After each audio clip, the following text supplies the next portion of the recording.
10 years ago, my husband disappeared without a trace. Last week, I saw him again with his 18-year-old son. I saw my husband last week. Not his body, not a ghost, not someone who looked like him. It was Alex, the man I married, the man who disappeared 10 years ago without a single goodbye, a note, or a trace of where he went. 10 years of grief, of questions, of therapy, and tears and self-doubt.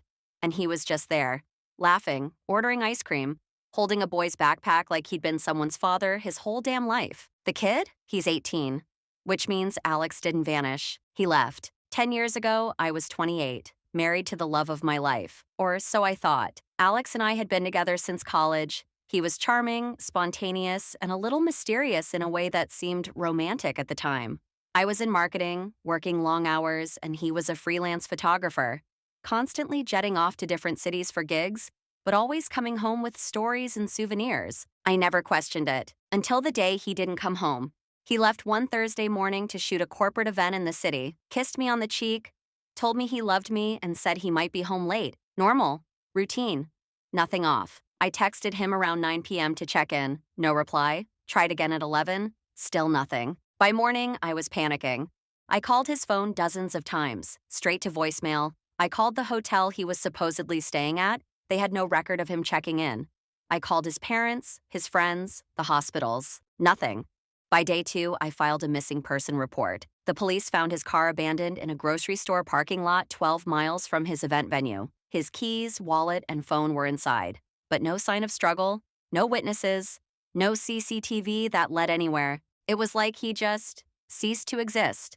Weeks turned to months. The police kept the case open, but eventually it went cold. No new leads, no evidence of foul play, just a void. I spiraled. I didn't eat, didn't sleep. Every time the phone rang, I jumped. Every knock at the door felt like it might be him. I couldn't grieve. How do you mourn someone who might still be alive? I went to therapy, tried support groups. Eventually, I learned the phrase ambiguous loss. That's what it was. A death without a body. A betrayal without closure. At the 5-year mark, I had Alex declared legally dead. I didn't want to, but I had to. I couldn't move forward otherwise. I sold our condo, moved cities, changed my name back to my maiden name. I even tried dating again. Nothing serious, but it felt like progress. Until last week, it was a random Tuesday. I was in a coastal town for a work conference. I had some time to kill before my panel, so I walked down to the boardwalk to grab coffee. That's when I saw him. He was standing by an ice cream stand, laughing, sun in his hair, wearing aviators and a denim jacket like it was still 2012. And the boy next to him, practically a carbon copy. Same dark eyes, same smirk. If I hadn't been so stunned, I might have taken a photo. Then I heard the boy speak. "Dad, can I get the chocolate one?" Dad. I did the math without even realizing it. The boy wasn't 10. He wasn't even 12. He was tall, lean, broad-shouldered. Facial hair coming in. He was at least 18, which meant he had been born before Alex disappeared. My stomach dropped. I staggered back, ducked into a souvenir shop before they could see me. My ears were ringing. My heart was in my throat. Alex didn't disappear. He left. He abandoned me, his wife, to start a new life. With someone else. With a child. All the grief. The confusion. The therapy. The sleepless nights. The years spent wondering if he was alive or dead or suffering. He had just been living. Playing house with his new family. And I was the ghost. I couldn't let it go. When I got back to the hotel, I couldn't sleep. I stared at the ceiling, obsessing over what I saw. By morning, I was on Facebook, Instagram, Google. It didn't take long. He had changed his name slightly, went by Alexander Dean now. Not Alex Russo, but the face was the same. He had a photography studio in town, had even done some minor magazine work. Married to a woman named Lydia. Public records said they'd been married 8 years. 8 years, which means she was the other woman, or the only woman, and I was the one he discarded. The rage was volcanic.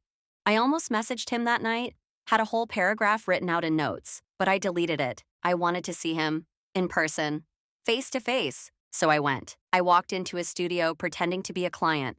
My heart was pounding the entire time.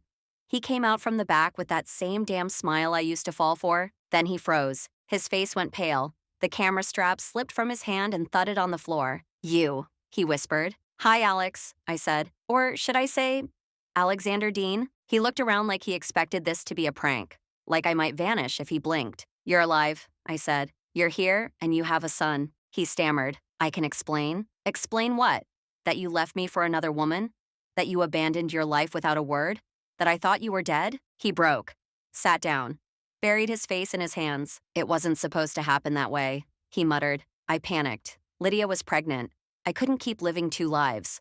I was a coward. You think? He begged me not to tell his son. Said the boy didn't know about me.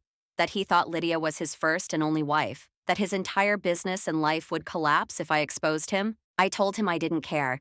That I didn't want revenge. I just wanted him to know what he did to me. To look me in the eye and see the woman he destroyed. He cried. I didn't. I left him there, hollow and shaking. I haven't told anyone. I thought closure would feel like triumph. But it feels like ashes. He's alive. He's thriving. And I survived. But survival isn't the same as peace. It's not healing. For days after our confrontation, I walked around with a hollow weight in my chest. I kept replaying everything. His face when he saw me, his pathetic excuses, the way he begged me not to ruin his life. Funny, he ruined mine without blinking, but I realized something as I sat in the quiet of my apartment one evening, sipping tea from a chipped mug that somehow made it through all these years. I had power now, not over him, over me. For 10 years, I lived in a story where I was the victim, abandoned, lied to, gaslit by fate. But now I see the full picture. I see the man. And what I saw wasn't some grand manipulator. It was a scared, selfish child who couldn't face the consequences of his own actions. He didn't disappear because he was in danger. He disappeared because he was weak. And I rebuilt a life from the ashes of his absence. I earned every damn piece of strength I have today. So I made a decision. I wrote a letter, one last letter, not to Alex, to his son. I didn't send it. I don't think I ever will. But I wrote it for me. To remind myself that I could have shattered his illusion. I could have exposed the truth, burned it all down, but I didn't, because I'm not like him. I don't run away. I face things, and facing this, his betrayal, my pain, and the choice not to become bitter, was the final step in taking back my life. I went back to therapy, told my closest friend what happened. I even deleted the saved screenshot of his new family from my phone. He doesn't deserve to live in my memory rent-free anymore. This chapter is closed, but I'm not. I'm writing again. I'm planning a trip to Italy, something I always wanted to do when we were married, but he kept putting off. Said it was too expensive. Now I realize he just never planned on building a future with me. Well, I'm building mine anyway, and it'll be beautiful.